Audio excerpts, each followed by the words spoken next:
Hey everyone, today we're out in the middle of nowhere on a very remote logging road that doesn't see much traffic. Today we're going to be putting a trail camera with a food platform inside a gigantic iron culvert. Now, this is a good spot. I actually drove by it like 4 times. I knew it was here somewhere, but it took a while to locate because of all the plant growth, which is good. Meaning people won't mess with it. You can't even tell there's a stream bed down here. Took a while of driving by it slow. So I'm going to show you what we have set up. You see the pink ribbon? That's for road crews can find it and perform maintenance on it. So this is a 4-foot heavy-duty iron culvert that's almost 2 inches thick. This thing will be here probably in 300-400 years. The thing itself is already over 100 years old. Take a look at it. Awesome.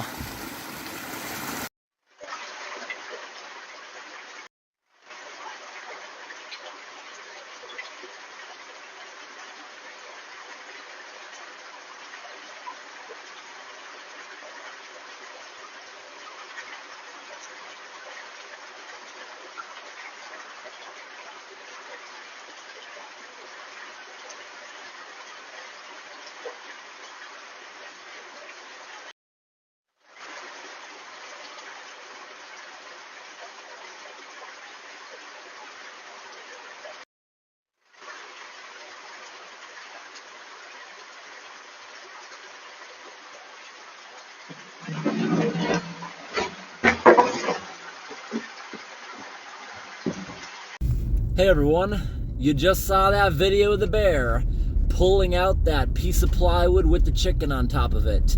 Yep, we did that video about a year ago. I overcooked the chicken and I left it inside a culvert with a trail camera to see what would come get it. It looks like the bear lost it in the water, probably never even got to eat that chicken. Well, today we are heading up to northern New Hampshire to that culvert pipe, and we're gonna do a overnight sleepover in it. I'm gonna set this up a little bit differently, see how it'll work. You'll see exactly what I'm doing when we arrive. It is now 3 a.m. in the morning, and I'm a little bit tired, but I'm waking up fast. We should be at our location around 6 in the morning. It's not that cold out, it's about 28 degrees.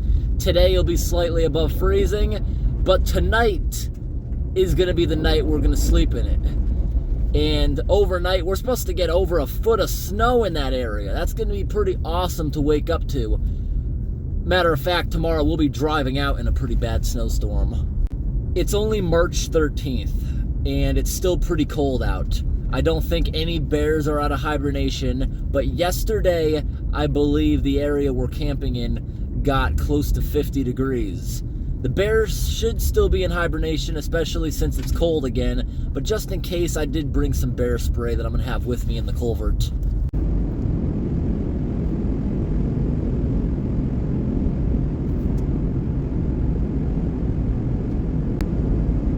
It's now 5:30 in the morning, and take a look at how pretty the sky is getting. We're almost to our location. Red sky in the morning, sailor be warned. That's what they say. And we're getting a big snowstorm tonight.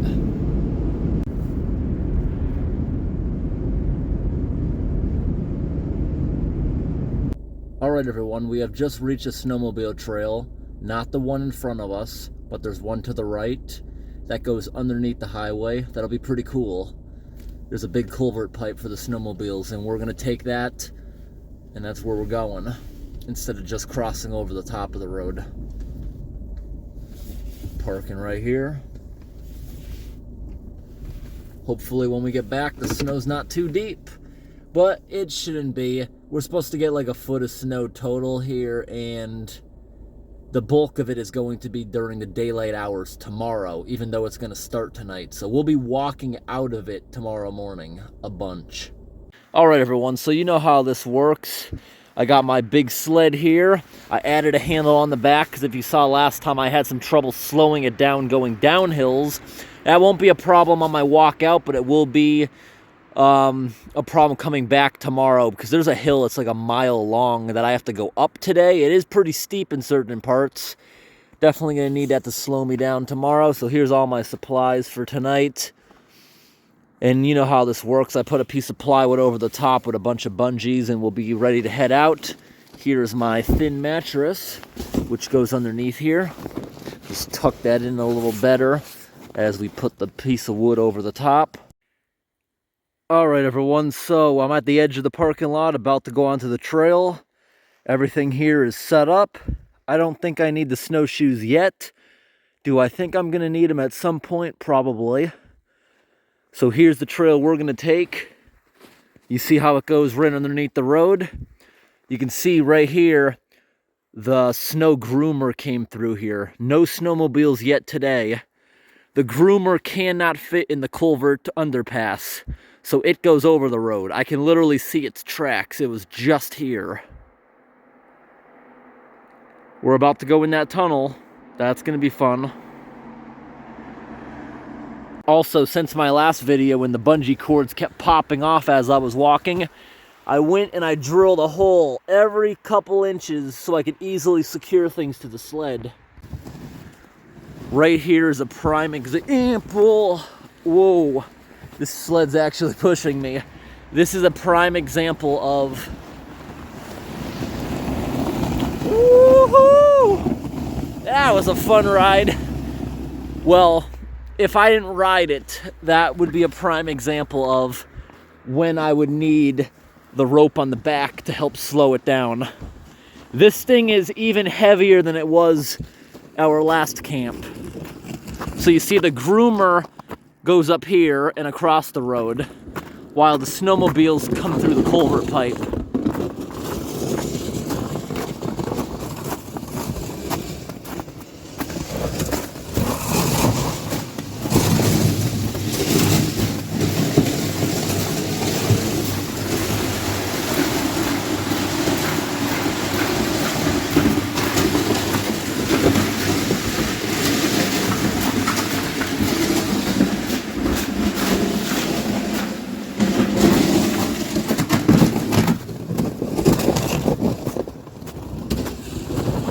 And we're out.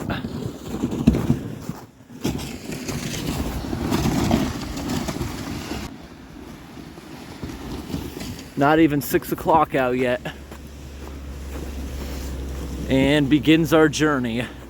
We're going to be on this snowmobile trail here for approximately 4 miles.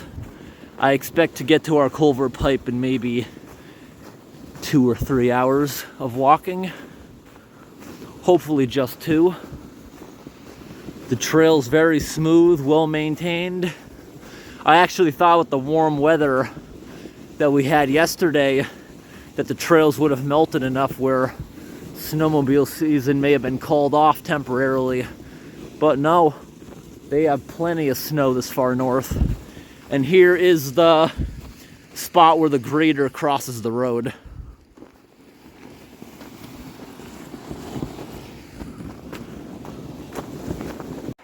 We've got the river down here. This is pretty nice out.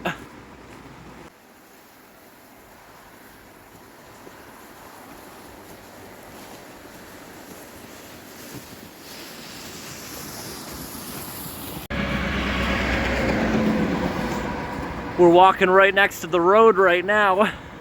Got the river on our left.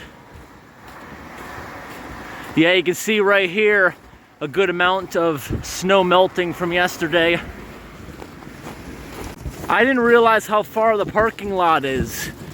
Our 4-mile walk doesn't start until the bridge. This was just outright ice walking over that part. Sunrise is getting really pretty. So you see the road we're on, they purposely blocked it off with a snow bank so nobody could drive down here. Snowmobile or hiking only. We're walking up here now. The sign says that we got about 3 miles to the point we're going from here. Here's the bridge. I'm already starting to pull this uphill, and For anyone who doesn't know, this thing weighs like over 200 pounds this time. So it's gonna be a challenge. Right in front of me is that hill that goes on for like a mile up the mountain. It's gonna be a tough one. It looks like the trail doesn't follow the road. Looks like the snowmobile trail completely goes left. So I think we're gonna need snowshoes. It doesn't look like it's packed beyond this point, because we're gonna be walking straight. We're not a snowmobile. This river is very low this year.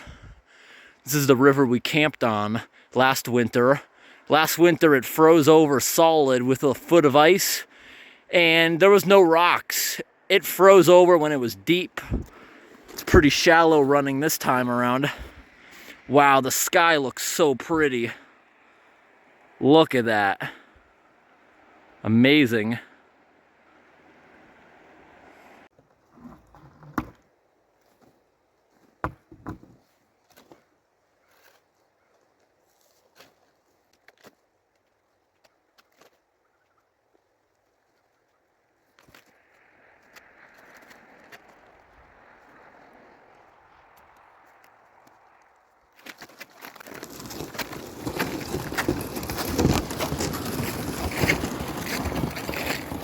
The sled is already being very heavy. So yes, this is the snowmobile trail. There's signs saying no snowmobiles up here, but you can tell, obviously, a bunch of them go up there anyways. We're not a snowmobile, so we're just gonna stick to the road because I don't know where this goes. There's the bridge down there. Already out of breath and starting to sweat. I gotta take it slow. We're only about less than 1/10 of the way up this big hill. So a lot of the footprints and stuff you're seeing, this is definitely used by a lot of cross-country skiers, and that's what these numerous trails are off of it. Ski trails only. All right, made it in about a 1/4 mile. At this point, you can barely hear the main road. So we won't hear it at all pretty soon. All right, almost halfway. I just found an area that is semi-flat to take a break. We're almost halfway up just the hill. That part was so steep, I'm kind of out of breath. If I didn't have these giant cleats digging into the ice, there's no way I'd be pulling this thing up here. I probably have a combined weight of close to 420 pounds around there somewhere, including myself, all this stuff I'm pulling up.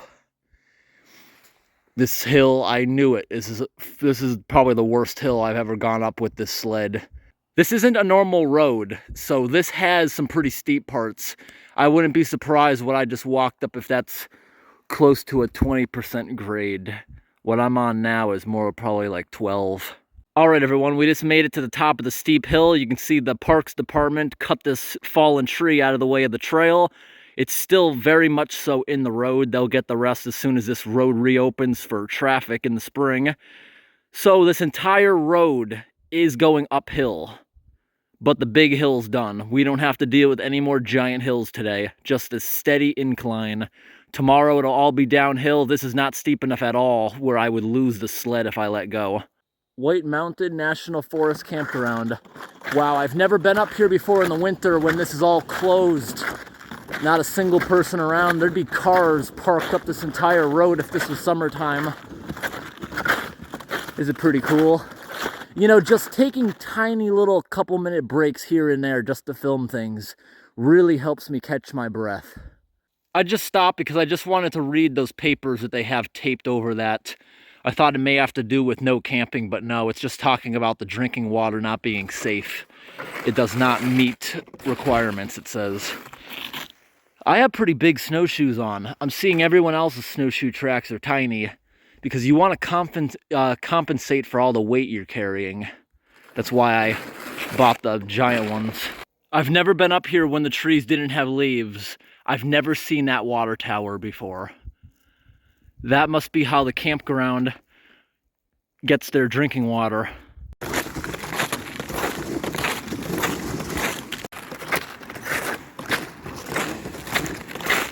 I remember when I was a little kid coming on this road, you couldn't even see these campsites. It was so grown in. Now all the pine tree barrier, it's all kind of dead. All right, after just over a mile, the snowmobile trail is back with us.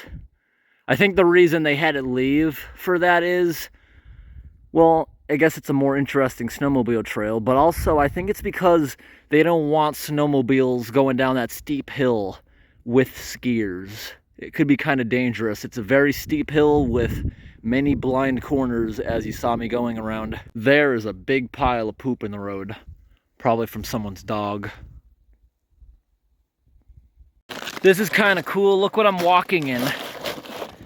The groomer broke up all these chunks of ice. All right, we're about to cross over a bridge. And we're gonna get to see another river. Beautiful out. Crystal clear water down there. We'll get to see this river a little bit more later. It'll be right outside our culvert pipe, as the road is gonna be kind of hugging this river for the remainder of the trip. Maybe the snowmobile trail came back to the road briefly just to use the bridge, because there it goes again. We're gonna be going without the snowmobiles again. A couple of years ago during the spring thaw, this river got so high that it took out the road here and they had to rebuild it. I remember years back, there used to be woods here between the river. Not anymore. It ripped down all those trees and it's growing back on the other side where it used to run. You can see right here the river got so high it put all that debris there, and over here excavators piled all that stuff there. Doesn't seem like it's really doing much. Most of it washed away since my last visit.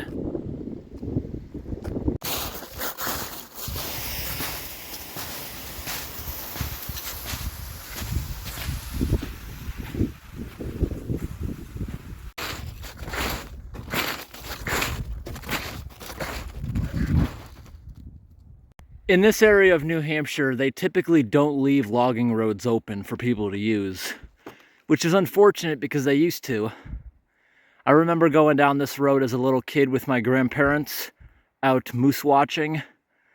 But you see there's at least 5 years worth of tree growth, and they took an excavator digging a huge gap in the road so you can't drive down it. That's what these piles are from. And I don't know if they put that tree there or it just fell by coincidence. All right, everyone, we just made it to the culvert we're gonna be using. Has a good amount of water trickling through it. Now I'm just trying to figure out the best way to go down here without leaving too many noticeable tracks where somebody might mess with us throughout the day, because we still have 10 hours before it gets dark again. And we do have a snowstorm tonight, which should keep most people at home preparing, I would imagine. It's also a Monday, so most of these tracks are from the weekend. And just like the last time we camped in a culvert, most likely if somebody did go in there because they noticed us to say something, it would most likely be them checking on us, not somebody to complain or kick us out. And even if someone did kick us out, it's not the worst thing, because I think that's basically all that would happen. I don't think a park ranger would really be pissed off since we're not damaging anything. But once we get everything set up, we can follow this little trickling stream, and about 100 feet in front of me is that river I mentioned. We can just walk right down to it. Probably don't even need the snowshoes. The stream is so shallow. All right, it's almost 8 o'clock. We are 4 miles away from the car, and we can't hear traffic one bit. All I hear is trickling water. Amazingly, I actually have a bar of service this far out in the mountains. We just saw the first person of the day walking with a dog. And I'm just trying to determine, am I going to enter this thing through the outfall or the intake? I'm thinking through the intake.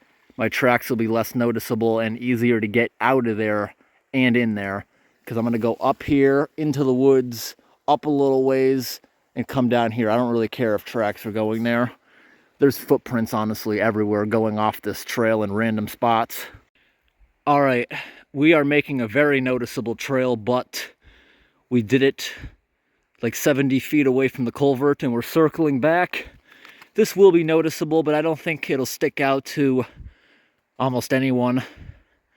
I have to go down a very steep hill here, and even if I wasn't using this as a sleeping platform, it's a good thing I have that plywood. See how it's all strapped down? Without that, everything would go flying if I tried to go down a hill this steep with it. And I can't really go up here to where it's more gradual. To me, it looks like there's just too many trees on the ground. I wouldn't be able to get around. I just couldn't go down that hill right there. I didn't realize it was like 50 degrees of a slope. This thing would have killed me going. It would have ran me over if I'm in front of it like this. And I can't hold it back from behind. It's too heavy on that steep of a hill. It would have dragged me down. I would not have been able to stop it, and I didn't want it spilling all over the place. So now I'm going this more gradual route, and yes, I'm just going to go over all the logs. I think it'll be well more worth it. And in the morning, we'll figure out how to get out of here again. All right, this could not have gone more perfectly, you see? Except that trail there, which I don't know when I'll follow 70 feet away. You literally can't see that little bit of trail because I just dragged this through the riverbed for like 30 feet. That was hard getting it down here, and unfortunately I couldn't steer it from the back with that handle. There's just too many trees. I had to carefully direct it through here. The steep spots kept crashing into the back of my leg.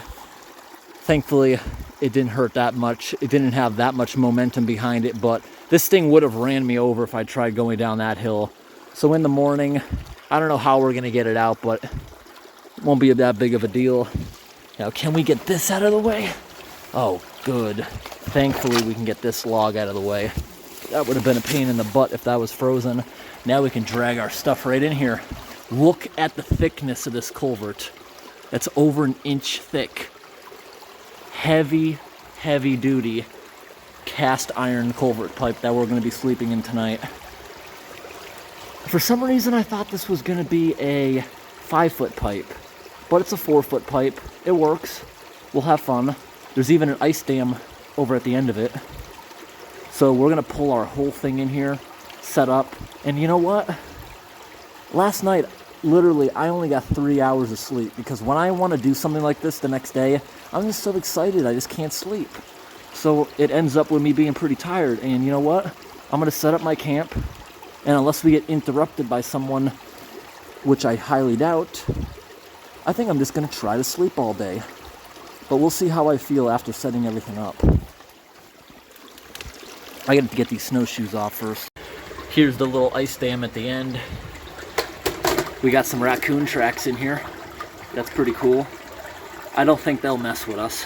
So this is where the bear pulled that piece of plywood out and the chicken went right into the water. That was hilarious.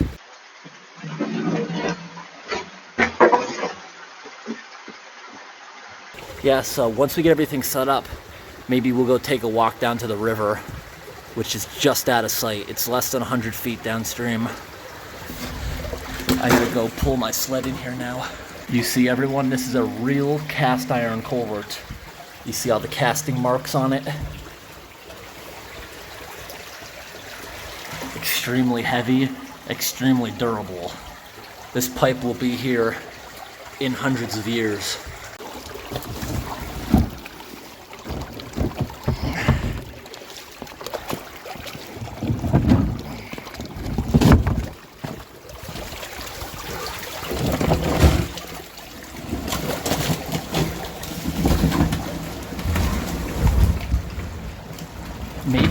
Maybe this is a 4.5-foot culvert. It feels way bigger than last time.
Alright everyone, this is actually going to work pretty good. And I actually have a magnet so I can put the light and leave it on the ceiling.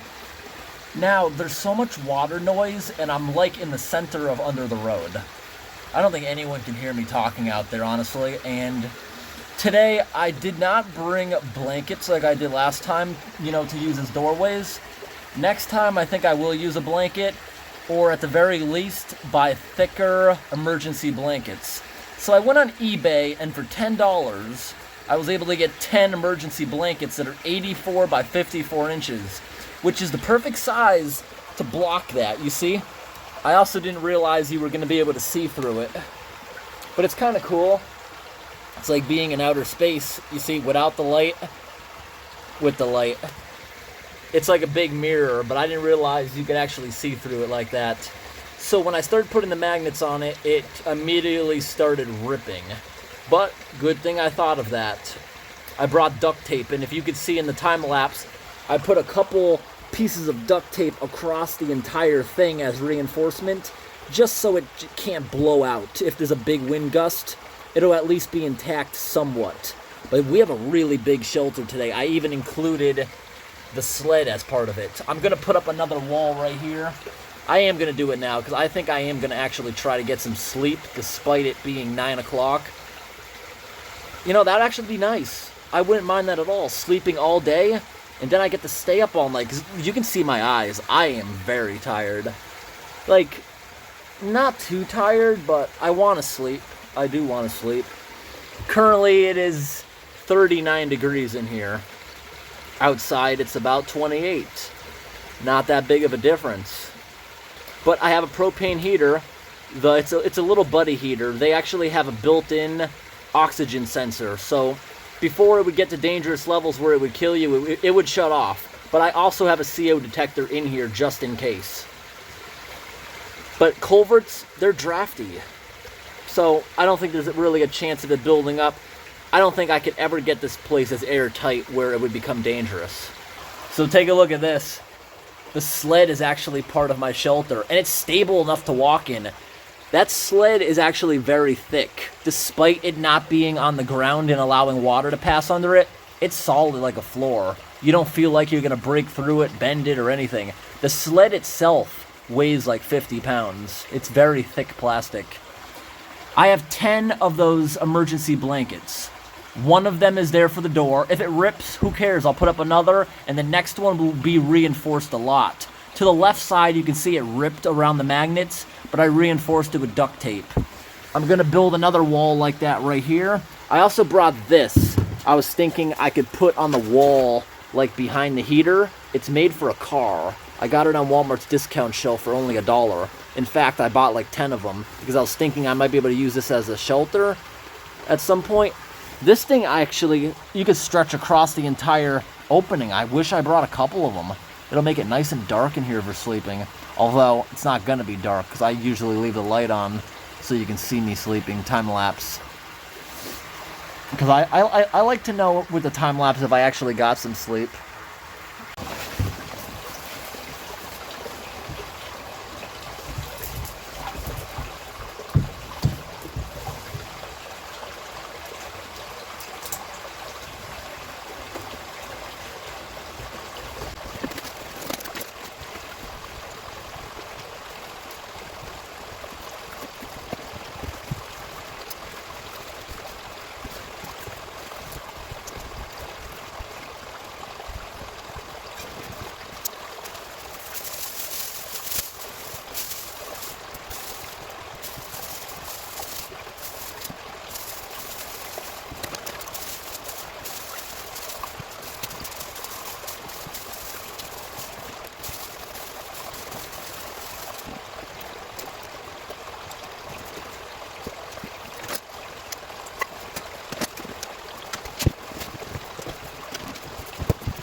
Alright everyone, not a bad shelter at all. This might be the most comfortable culvert camp we ever did. So I used that thing for the windshield, which really helped reinforce this wall. Barely any wind activity making it crinkle back and forth. Very strong here. I wish I had one for that side there. At first I was like, Do I have a flashlight I left on? You see that light down there? No, that thing is acting like a tinted window. It's actually super bright outside. And you're seeing it down there because that emergency blanket doesn't touch the water. So, yes, something like a raccoon could easily squeeze underneath that. Also, literally anything can rip through that. That thing is so thin that none of the magnets would even come off the wall. You could just plow right through that thing.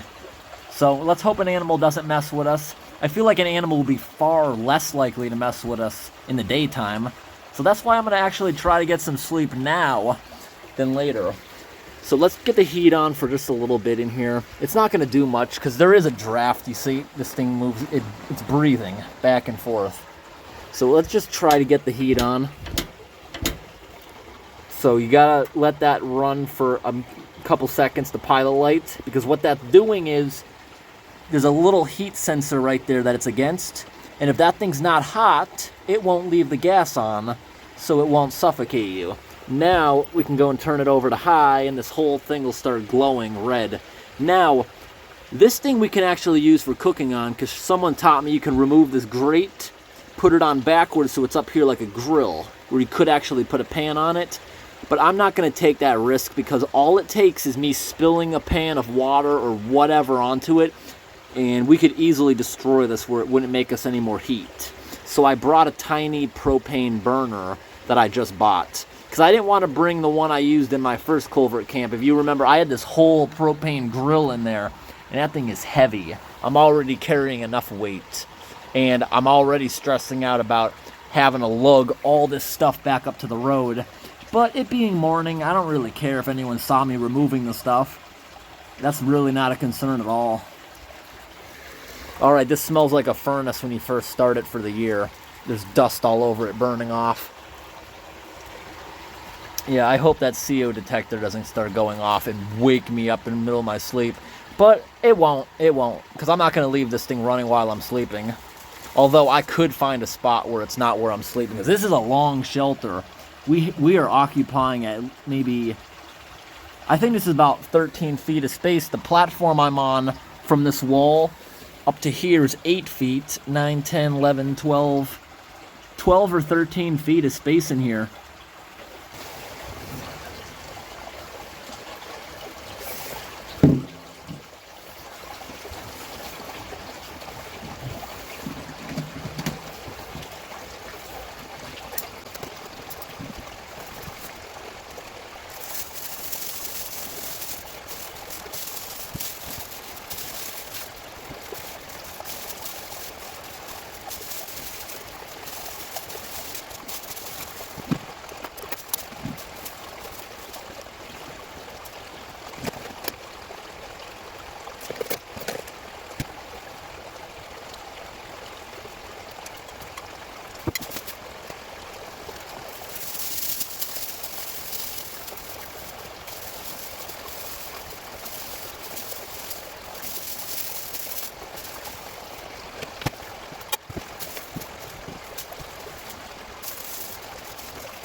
I think this is one of the coolest shelters I've ever made. Wow. You know, everyone, I think this is one of the coolest shelters I've ever made. And this reflective stuff, believe it or not, it's making it so much warmer because this heat is conducting off all the walls. It's keeping you warm. That's why it's called an emergency blanket. Just wrapping yourself in one of these can save your life when it's really cold out. Now, despite them being so cheap and only $1 a piece, I can't complain. It's working exactly how I wanted it to. There's 1, 2, 3, 4. We used only half of them, and we got the result I wanted. I wanted to sleep in a little capsule made out of this stuff. Honestly, the thing for the windshield was supposed to be the floor, but this works great. You see it's crinkling back and forth a little, but that windshield thing, because it's firm and hard, actually helped a whole ton. This stuff, it's barely even making noise. It sounds like a plastic disposable shopping bag. Yeah, these things, I'm glad actually that one ripped a little bit, because I thought I was going to be saving these and having to fold these back up, but no. These things are not going to make it through this camp. At least, it's not worth it, I don't think. I'm happy with it. I think I'm going to get some sleep, and then I'm going to try making something for dinner after. Let me show you around before I get some sleep.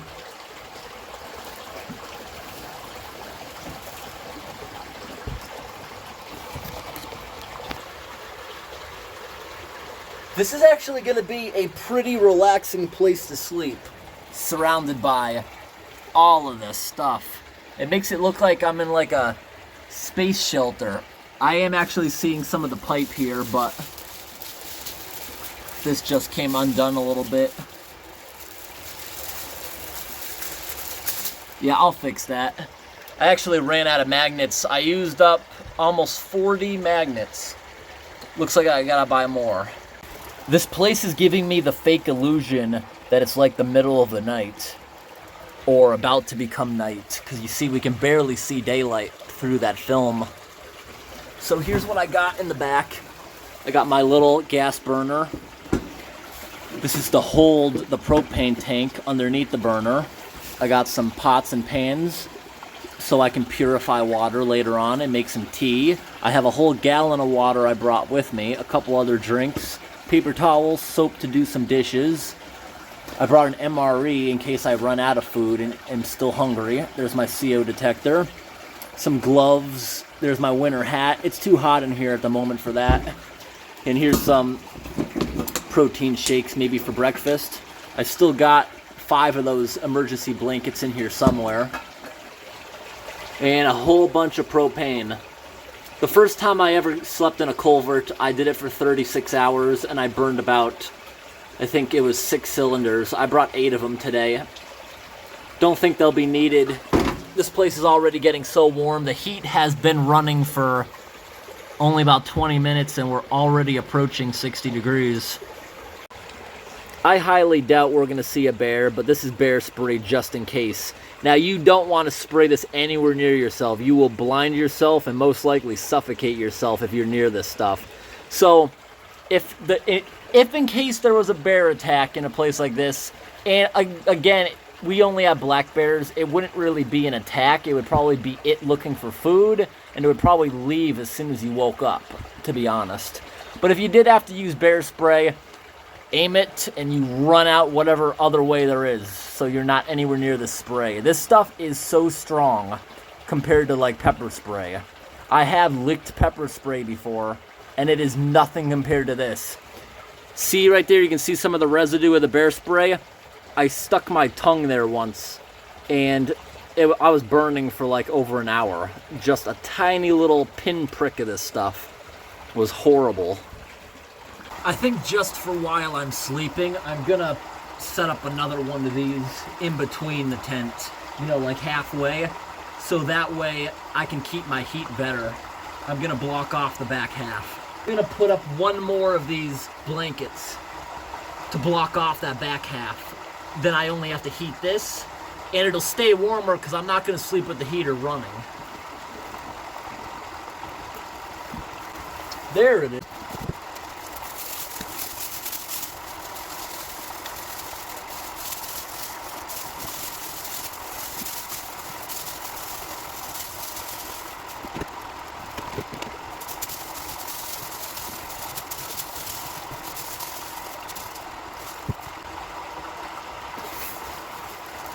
We're gonna get hot in here now that we blocked this whole thing off. I can already feel it. This thing should be higher, yes, because you want to measure the temperature where your face is, but that's gonna be kind of where I'm sleeping, and we're about to hit 70 degrees. If I leave this thing running, we could easily get this thing over 100. But I'm about to shut it off, and we're gonna try to get some sleep. And so that I can sleep over the crinkling sound, I brought earplugs, and I feel much better sleeping out here with earplugs on during the day. Because during the day, it's probably going to be a person that finds you, if anything. At night, it'll most likely be an angry animal. Well, it would most likely be a hungry animal that would easily be scared away. But I just don't want to deal with that. Look how cool it looks in here with the light off. You can see a little bit out there. And this way you can barely see anything because we have 2 layers. You can barely see the way out. You on camera can't actually see it at all. I can barely see the haze from outside. I'm gonna go ahead and shut the heat off now because it is getting hot fast. This is a really good shelter because if I get cold, I only have to turn this thing on for a couple minutes and it'll cook this place fast. With this back half of it blocked off, I feel much safer because now I have 2 barriers behind my head where I'm sleeping. Alright everyone, it's kind of hot in here, so I'm going to start off by not wearing my jacket and just be underneath the blanket. So I got earplugs, a backup pair of earplugs, and I gotta be careful where I leave this because I have my car key in there. I'm not gonna hear anything now. Hopefully I can get some sleep in here. Oh wow, with the heat off, I can already feel, yeah, the temperature's dropping already.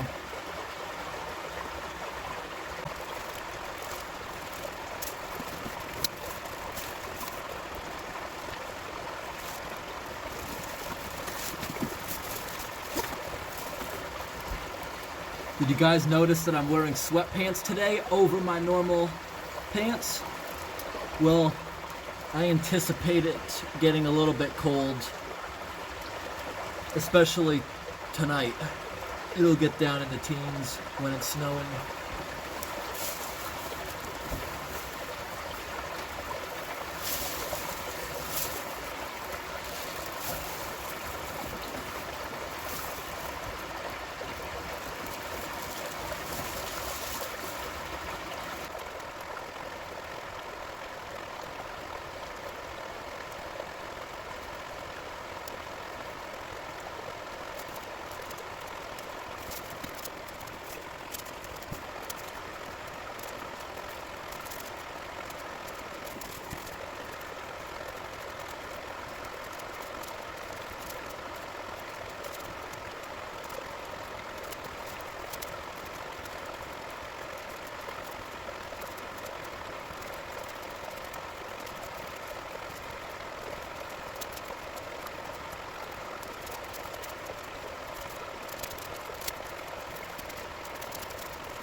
Just pulling all this stuff up that hill earlier.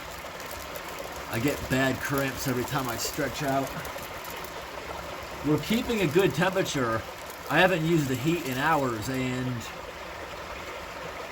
48 degrees. It's very comfortable in here. And it's a good thing I brought the earplugs, because I can't hear this stuff moving around. But I can hear the water perfectly through the earplugs. And that's the relaxing part. I wonder how loud that is to you. This thing kind of came undone. It's not leaking air, but it's got a lot of wiggle in it that I gotta fix. Let's get the heat on really low for now.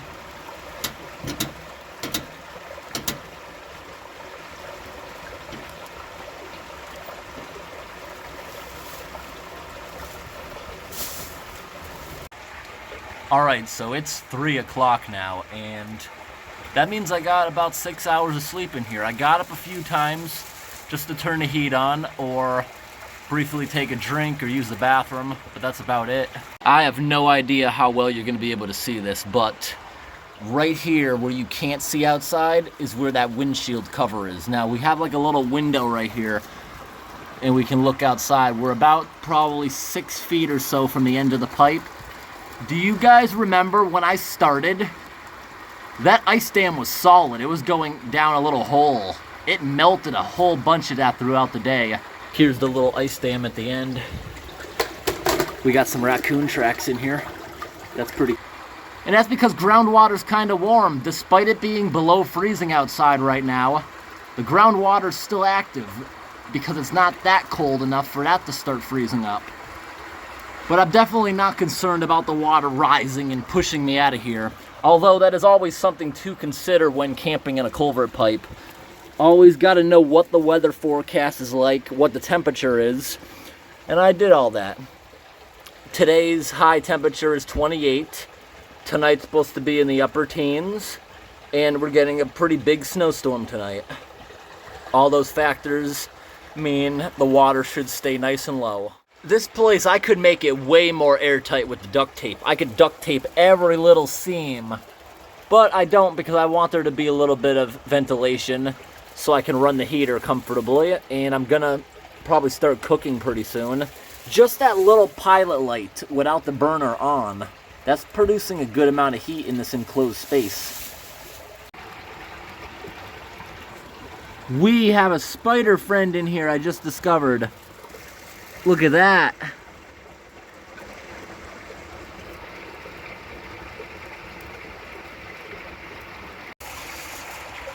I just went ahead and spent the past almost 2 hours catching up on some editing for this video. So now it's about 5 o'clock. And with daylight savings that just happened 2 nights ago, I'm not used to this yet. It's not going to get dark until 7, so we got 2 more hours. Let's see what's out in our other room, the storage room. Alright, I gotta disconnect this clamp here. Now I have access out here. Because I want to grab my propane burner, put that in here. We need the stand. Let's grab another 2-pack of propane, bring it out here. That heater has got to be about to run out. I've been running it all day. But this place is just so well insulated. Now this is pretty cool. Let me show you what's inside this. There's actually 5 pots inside here. Just picked this thing up at Walmart. And I better bring the soap in too, because I'll probably do some dishes with the water down below. Bring in my paper towels to use for scrubbing. You've seen what I do in other videos. I will go ahead and use silt in the bottom of the river to clean my pans, but I don't have silt right now. Don't have access to it in the culvert.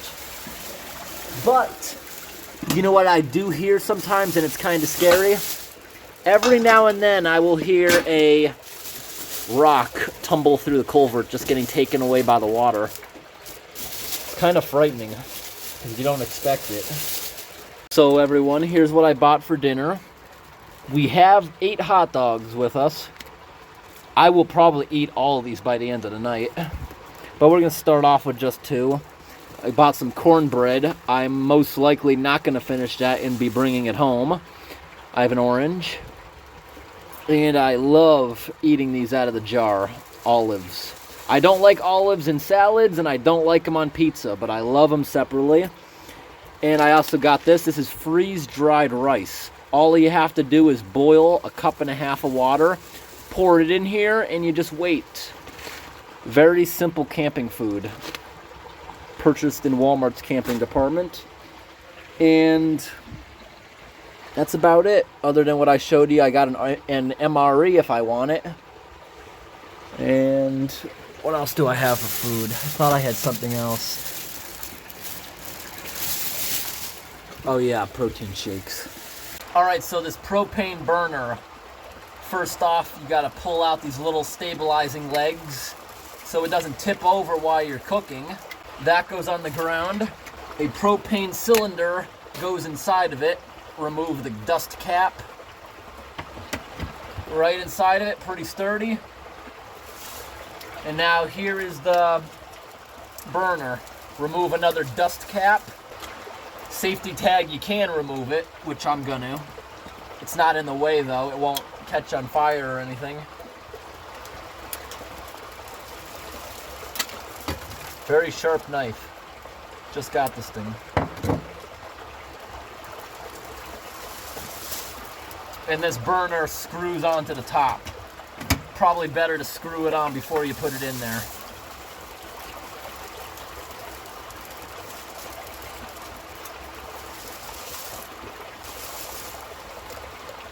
And we do need a lighter for it. It does not have its own clicker.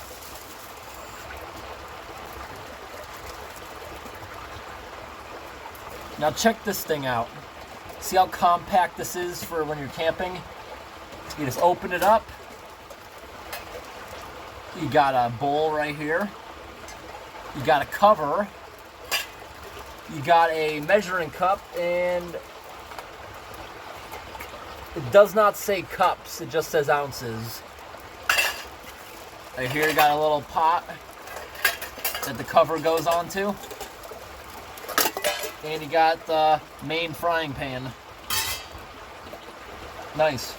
I just grabbed this out of the sled because I'm just lazy to open the floor up right now since I gotta move my whole bed out of the way.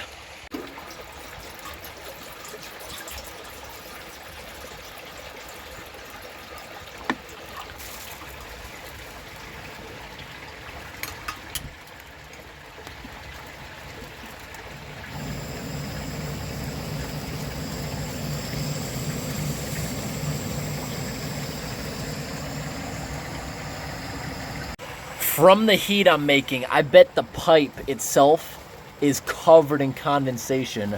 Just based on, look at the condensation where it's actually touching the wall. And the magnets are covered in it. Alright, so this is how you would go about cooking on this. I am going to cook the hot dogs on this like a grill. Since they're not like sausages where they're going to drip grease all over the place and ruin it. So I will use it for that purpose. Pull up on the top.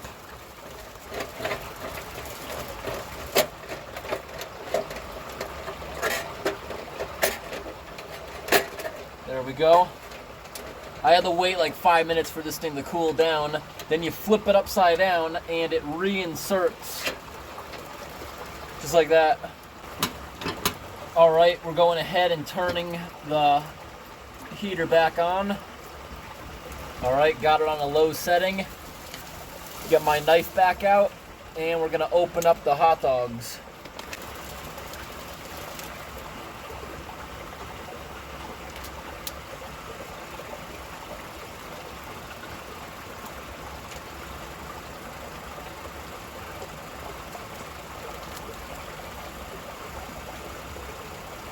I'm cooking them like a grill just because I don't want to eat them boiled. I don't think they taste as good.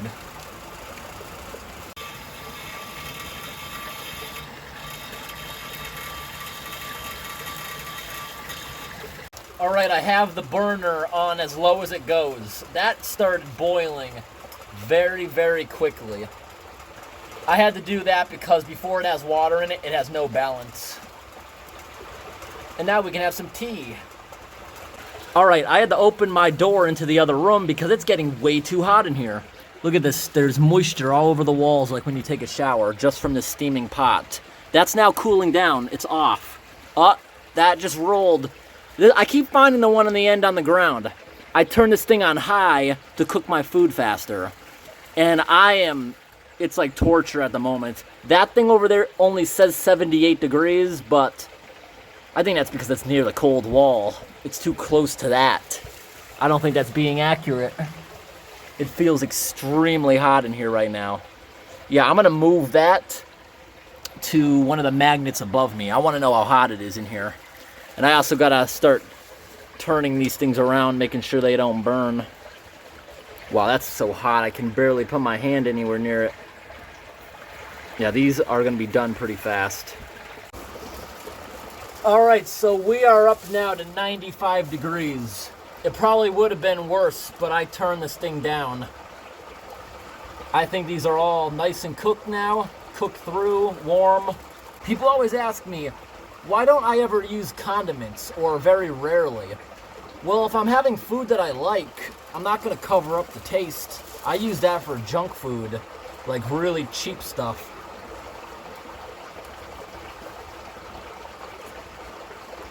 Yeah, all 8 of these, they'll be gone by the end of the night. This is one reason I don't really like doing these camps in the summertime. I spilled a lot of the hot dog juice on my bed by accident. And if this was summer, that would probably attract the bear.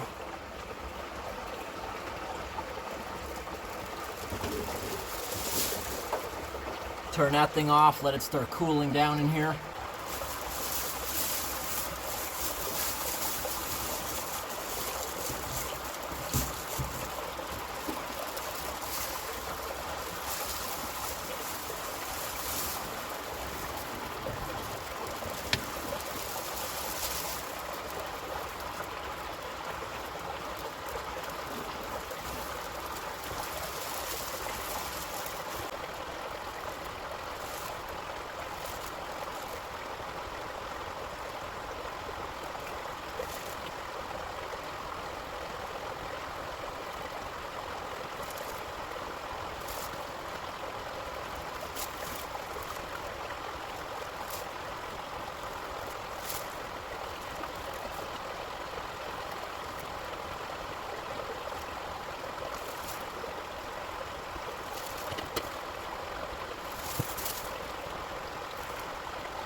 I'm learning that this thing here, that pilot light, this whole thing is hot from it, where I can't touch it more than a few seconds.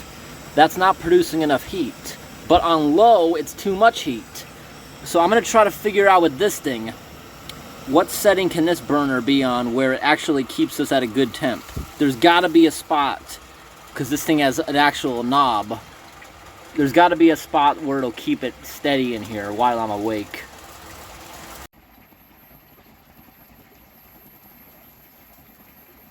I just spent probably the past half an hour just laying down, and as long as I'm down near the floor, it's comfortable with this thing on. But now that I just got up, we are sitting at 102.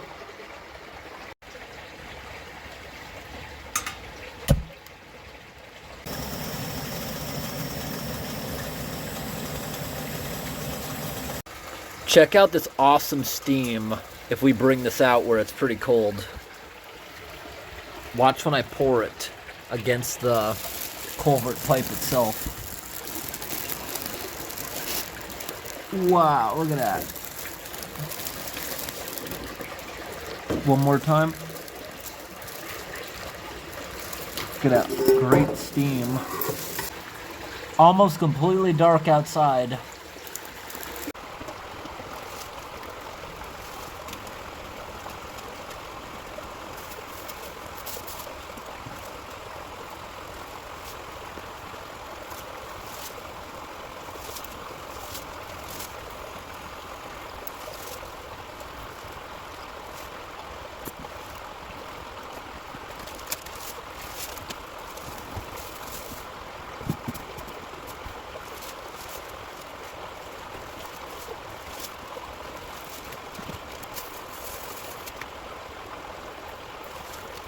Alright, so I'm cooking the rest of the hot dogs, making more tea. I just opened this up so I could clean off the hot dog wrapper so nothing smells it. And when I was down here, I was like, what is that? Is that a worm? At first, it scared me at first. That's just my handle of the sled. Notice how the bottom of the culvert is actually quite shiny from rocks and other things during storms grinding it down.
I regret eating so many hot dogs. They were just tasting worse and worse those last three. Didn't want to eat them. But I cooked them and I felt like I had to, so it wouldn't attract any kind of animal. Wow. Doesn't that look so cool? Look at those colors. That's the cool thing about the walls being mirrors. All that blue that you see is coming from the back of my camera light. Just that little tiny screen is illuminating everywhere. Now I got the heater on high. Take a look at what this looks like. The entire thing looks like lava. The entire ceiling. It's just reflecting wherever it can. It's like I'm inside a volcano. It is now 9 o'clock at night, and time is going by really slowly. I've been seeing recently a lot of people are commenting, why don't you ever look into the camera? You see how right now I'm looking right into the camera? Well, I can't see what I'm recording because I'm not looking at the screen.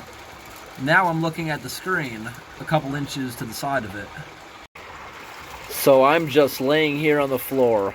It's nice and comfortable, the temperature. On the other hand, my foot that's up in the air, it's pretty hot. We go over here and look at the thermometer. It says 120 degrees, 50 degrees Celsius. I think that thing is maxed out. I don't think it can go any further, that arrow. It has got to this temperature, probably even hotter than that. It just can't tell us because it's maxed out. I've been letting this heater run because I feel nice and comfortable on the ground.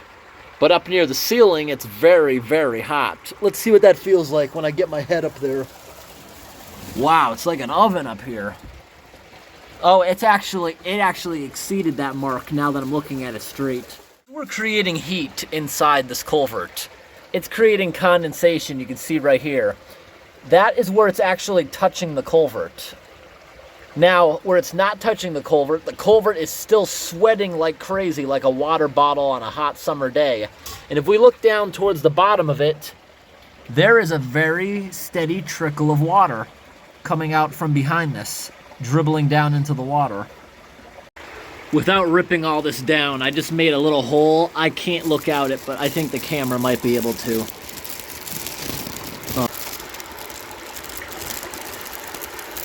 Yeah, it definitely started snowing very lightly so far. That was the first glimpse of outside that I've had in hours. When you're in a place like this long enough, just listening to the water being very turbulent, it's always constantly changing too. It kind of sounds like voices after a while in the distance. I got the same feeling when I was camping on that river with the water gurgling right underneath the ice. And also, for the longest time, I kept trying to figure out, what is that noise? Is it snowmobiles or something? I keep hearing, like, engines or something going by. And you know what it is? Very faint. This somehow is making a noise with that tiny little flame. It's somehow going, and I don't know how. This is somehow making vibrating noises.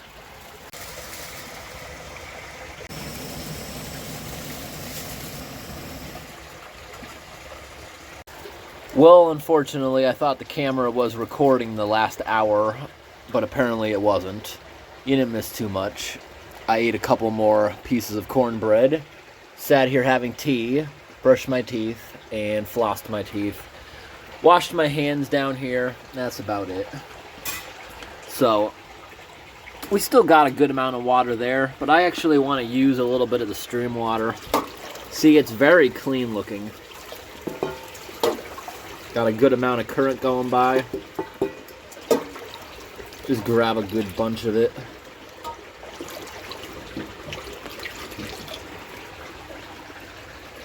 And we'll cook up some tea with the stream water now. This water is so cold, and when you use soap in very cold water, it's also pretty hard to get it off. So what you gotta do is get it all sudsed up on your hands. It feels pretty good right now. But once you put your hands in the water, the soap doesn't really come off because the water's just so cold. You see what I'm doing? Yeah, my hands are still slimy from the soap. And now I'm in front of the heater, warming back up. Once it warms back up a little, I'm gonna start to see suds. It's just hard to get soap off your hands when you're touching water that is so cold. That's why when I'm winter camping, I don't even bother bringing soap to do dishes usually, because I can just grab a big handful of mud and it binds with any grease and gets it right off. But this culvert, it's moving so swiftly, there's no silt.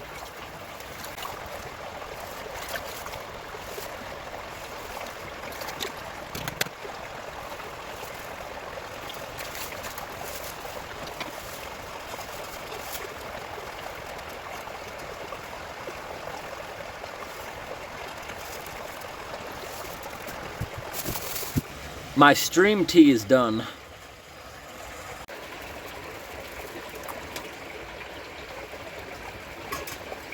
Alright, so it's now about 11:30 and I'm gonna try going to sleep for a while so I'm not stuck on a third shift schedule. I am getting sleepy after all. I've been up for a while. I am getting sleepy. I'm just sitting here listening to water. Just sitting in here with that one thing burning, combined with all the other blue lights, it's pretty in here.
Alright everyone, it is now 4 in the morning. I just sat there for like 4 hours. I definitely rested. I think I slept a little bit, but I am tired, but I have too much energy at the same time to sleep. So I'm gonna make some food, and I got 3 hours. I'm just gonna hang out in here until the sun comes up and get ready to go. So right now I'm gonna cook up this rice. Look how simple these instructions are. Super duper simple. And check out that Best Buy date. I can't wait until the sun comes up because I'm very curious to know how much snow is happening out there so far. And it is very windy compared to when I went to sleep. It's moving around like crazy in here. Let's boil some water.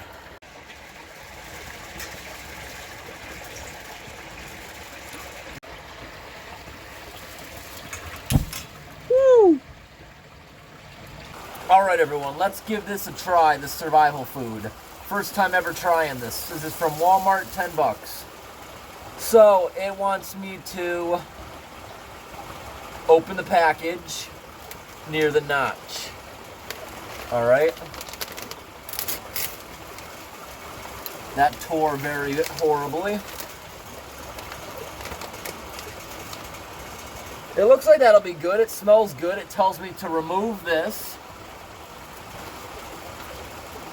And I'm glad that it tells me fluid ounces, 12 of them. This little cup here only goes up to 7, which would be the very top. I'm not loading it that high with boiling water. I'll load it up to 5 and do it twice in a little bit.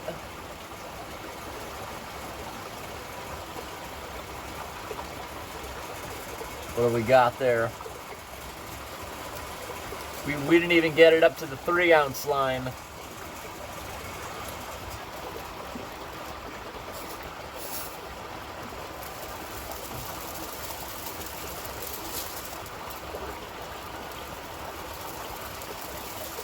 So that is 5 ounces. 5 ounces. 10 ounces. And which that line says 3. Get to almost that line. Just by coincidence, we had like the perfect amount of water in that pot, and that was not pre-measured at all. So now it wants me to quickly stir it around carefully, it says. Give it a quick stir. Zip it up. It says wait 5 minutes, stir it again, and then wait another 5. It has been 10 minutes. Let's see what it looks like. We'll give that a try. We're just going to let that cool for a few minutes. From boiling in here, look what this did. Look at all the fog all over the ceiling. See that?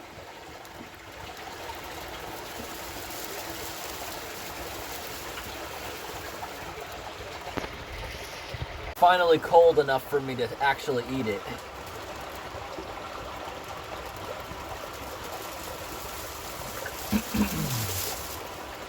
So it's chicken fried rice. Those brown things must be mushrooms then. Yep, mushrooms.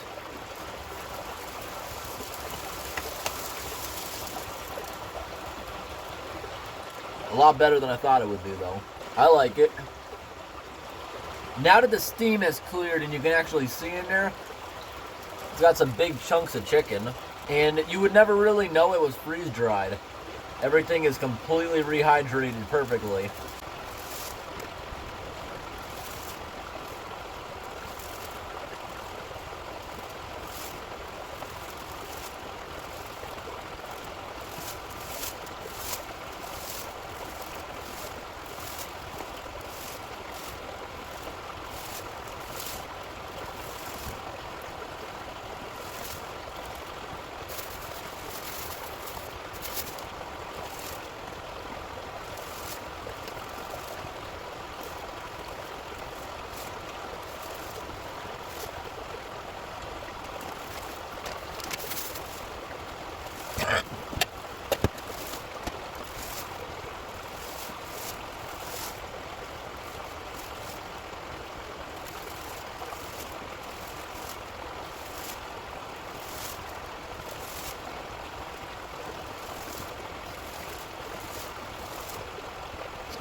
Alright, so I just opened the hatch to wash my hands, and I accidentally dropped my water bottle down there. Thankfully, it wasn't anything important. That bottle, I'll get it as soon as I get out of here when the sun comes up. But I hear it. It's like spinning consistently stuck against the ice dam. Can you see it?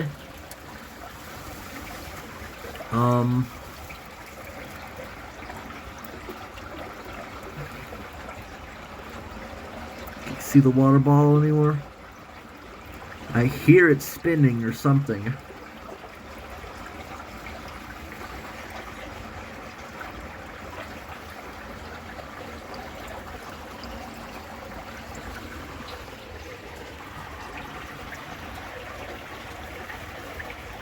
Look at all the condensation dribbles.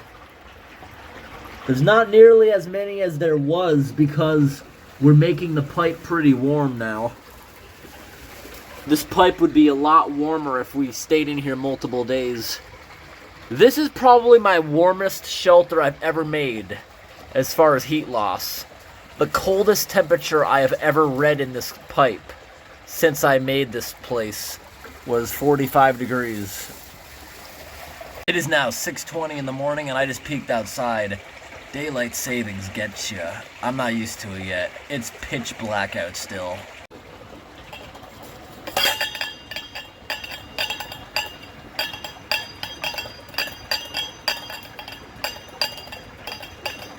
Alright, take a look outside. It's now 7 o'clock. We can finally see. It doesn't look like it's still snowing. It looks like we picked up maybe a couple of inches. We're supposed to get a lot more throughout the day. We'll see.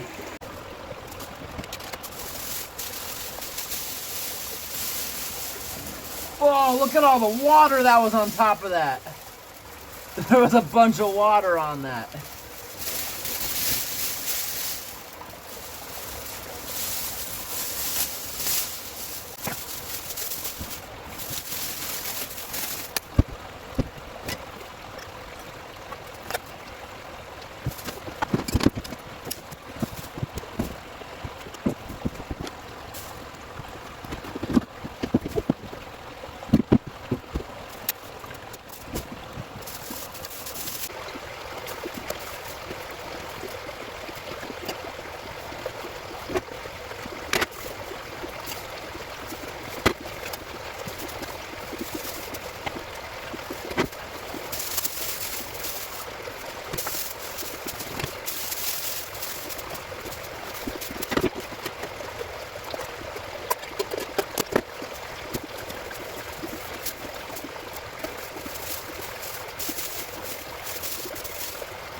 I probably lost stuff I'm not getting back.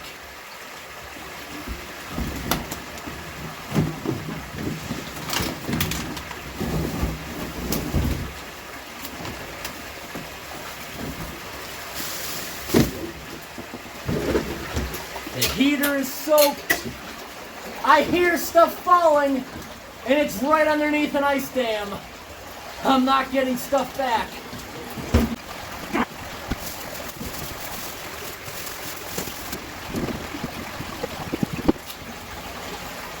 I'm hoping I didn't lose anything important. I know some things got taken away. I heard it. I'm hoping it was just garbage. Look at it, soaking wet. Well, my boots are flooded, so I better get out of here. I have a 2-hour walk back, and I have no way to heat myself up. That heater is not going to start. I probably would, actually.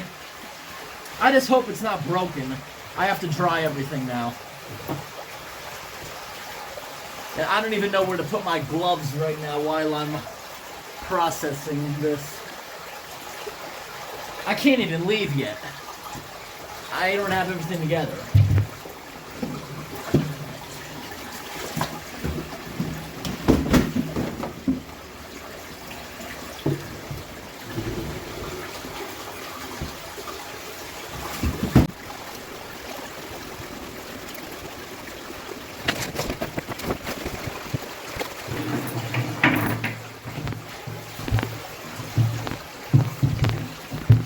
Hopefully I didn't lose anything too important. There's an empty propane can, and who knows what could have gone under this. I'm sure something did. You see how it's kind of clogged now? I see my lighter floating down there. I'm gonna have to go get that.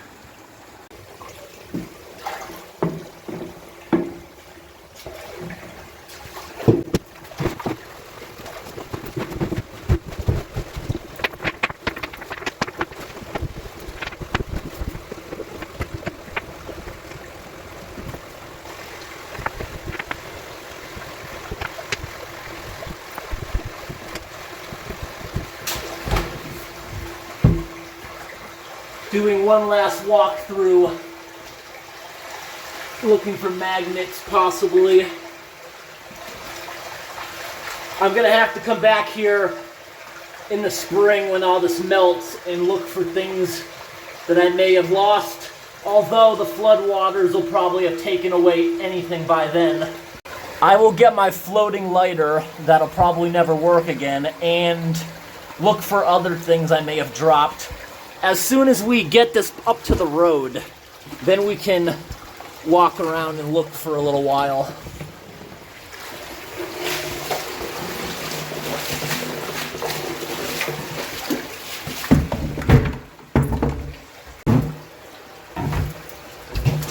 First time ever using my rope on the back. That actually really hurt my knees when that thing went sideways with me.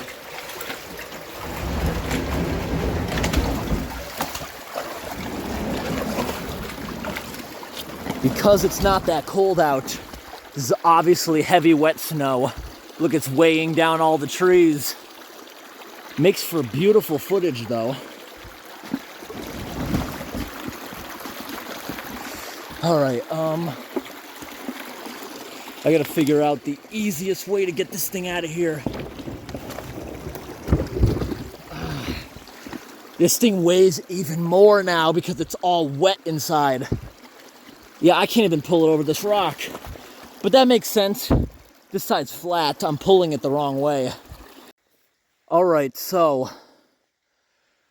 it looks like one person came by since it stopped snowing.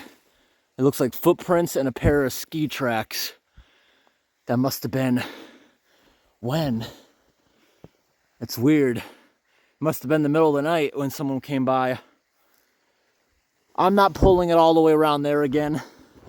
I think without the snowshoes and myself just sinking, this snow is deep. I sunk down over my knee right there, and I think I can just power through it and just pull it up right here.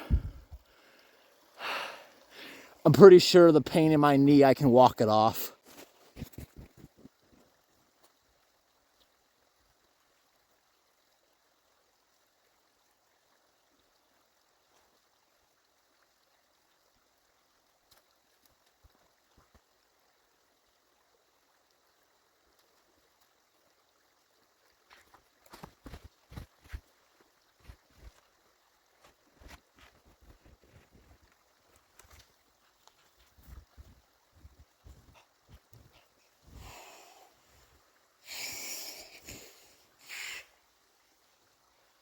The snow is so deep, and this thing is so heavy.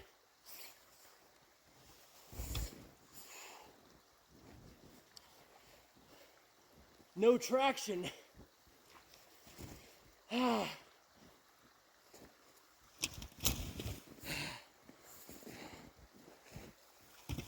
Finally! Got it out of there. Oh, I need a break. Look at this. No fresh tracks up or down the road, but yet this tracks just disappear into the stream. That's a teleportation culvert pipe. So let's go down on the other side, see what I may have dropped. I'm not bringing my snowshoes. I'm already wet and stuff. So everything is out of here. You never would have even known I was in there unless someone finds something I may have forgot. I don't think I forgot any magnets. This ice dam is too tough to break it and see what could possibly be under it.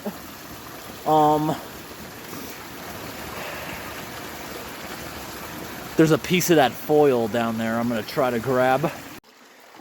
I doubt anyone's gonna steal my stuff. There's so few people coming out here. We're gonna walk down to the river like I said we would.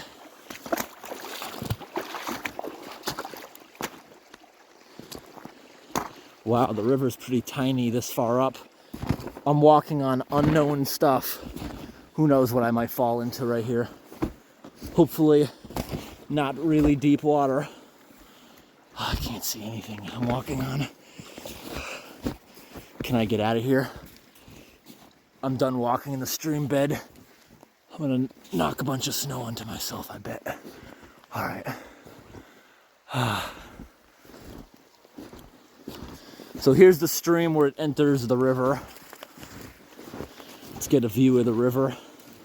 This is the same one I showed you guys yesterday off of the second bridge. There's some sort of insulator.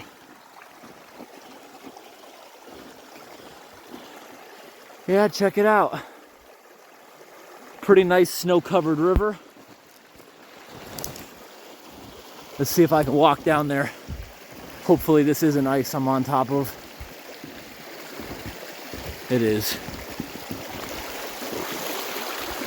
Beautiful down here.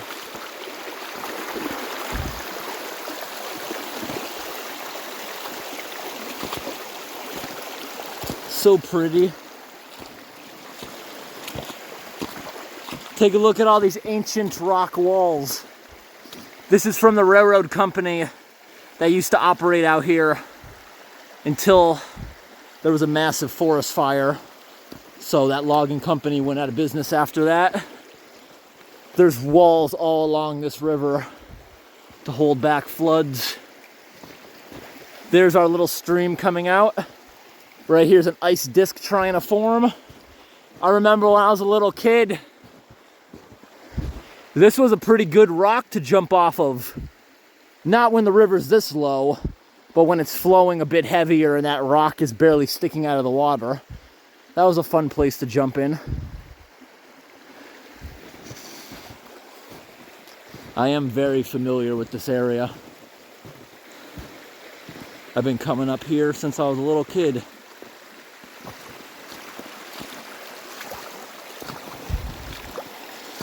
Years ago, the river used to be completely over here. Now most of it has moved over to this side. And there's another giant road washout up there and around the corner. Right here, you can see that rock wall completely collapsed. Who knows, that culvert up here, that may have been for the railroad company. That might be why it's made out of such thick steel. Because that thing wasn't put in any time recently.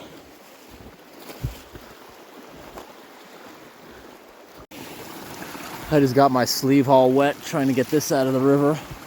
Well, not trying, I did get it. I don't like leaving trash laying around if I can help it. So we're gonna do one more walk through.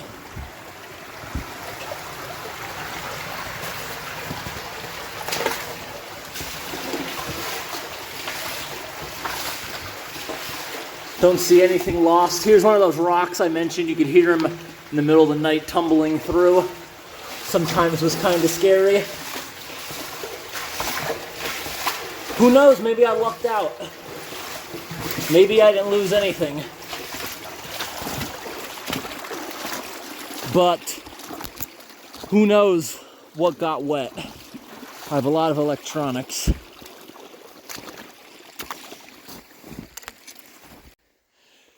I gotta be happy. This could have gone so much worse. Right now it's only 28 degrees out, so getting myself wet is not even a big deal. One of my boots is flooded, but my feet aren't even cold. This could have been way worse. This could have happened in negative temperatures. It could have. So I should be happy that it happened in weather I could handle. Now, if I ever do this again in very cold weather, I learn my lesson. Don't try walking on that sled. Walk in it and just move the stuff out of my way. And I'm not going to wear the snowshoes. I don't think I need them. This new coating of snow, I think I can get pretty good traction in this. I think I can do a better job than the snowshoes because there's only a few inches and everything underneath it is super duper packed.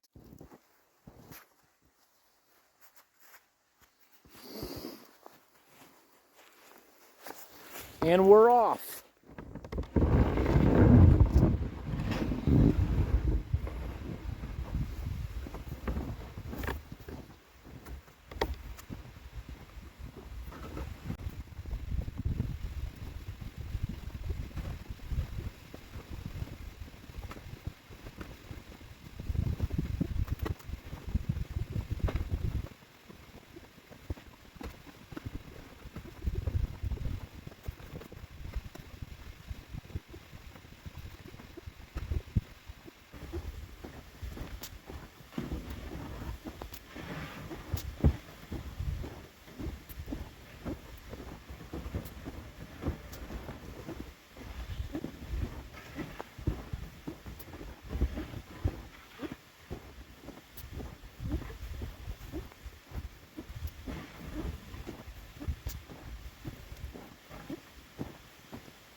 It sure is beautiful out.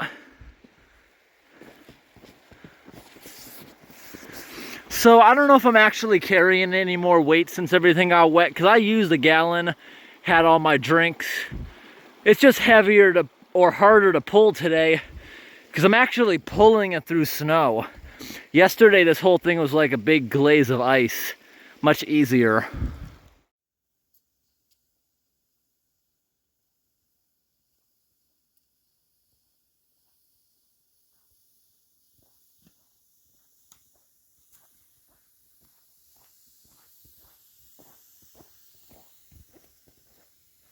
I finally made it to the top of that mile-long hill, and I think I'm gonna be okay, but I've already been walking just over an hour. I have almost an hour left to get back to the car, and my foot, the one I flooded, it's starting to get really cold. Surprisingly, my toes, not really, it's my heel. It feels numb, but I think I'll make it back. Back to that tree in the road. At this point, I can start to hear the main road again. We're getting close to the road. We should be back. I'm hoping we can get back in like a half an hour. It took longer to get out here because I was going uphill, but hopefully this will be faster. I'm thinking maybe I can even ride the front of this and brake with my feet. I might give that a shot once it gets steep enough where it wants to start pushing. I'm now on one of the steeper parts, and the sled is finally starting to push me. It took a while because I think this is my first time going down a hill like this with fresh snow, and it's really slowing it down. And I think if I try what I mentioned, riding on the front of it, I think I'm gonna push down too much. No, this is actually fun. Let's see once I gain some speed, how hard is it to stop? Not that hard, actually. This is a lot of fun. Look at this. Yeah, and I can also steer with my feet to an extent. Sure beats walking. And maybe doing this, I'll get more blood pumping down to my feet. I can't believe this thing isn't gliding like crazy. But I guess it's got a lot of drag with this snow. And this is more, you know, see how it's sticking to the trees? That must have been early on, because this is more fluffy than anything else. That's why we're sinking so deep. You see, I'm on one of the steeper parts and I can't even get it to move. So it looks like I don't even get to try that handle. Although the steepest part we haven't come to yet. We're moving.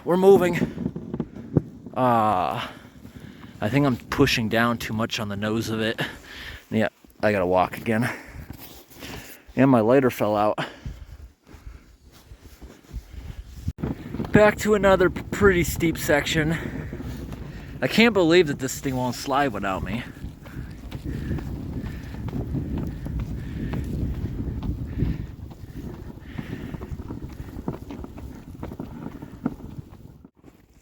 Take a look at how much drag we have.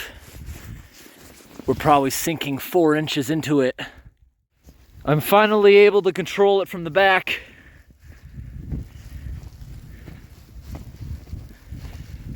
But it's not even trying to get away from me. It's got a lot slowing it down. We're back onto the big bridge and we made it back down to the main road, which means we'll be at the vehicle in about 15 minutes or less.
Woo!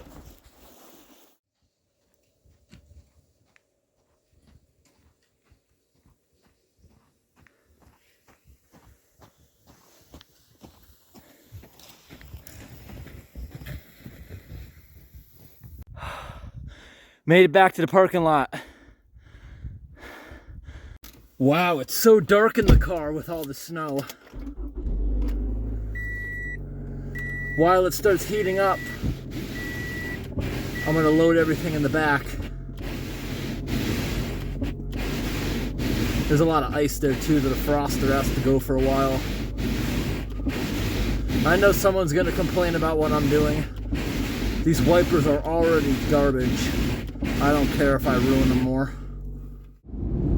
Alright everyone, everything's back in the car, and I hope today's video was interesting. Thanks for watching and have a great day.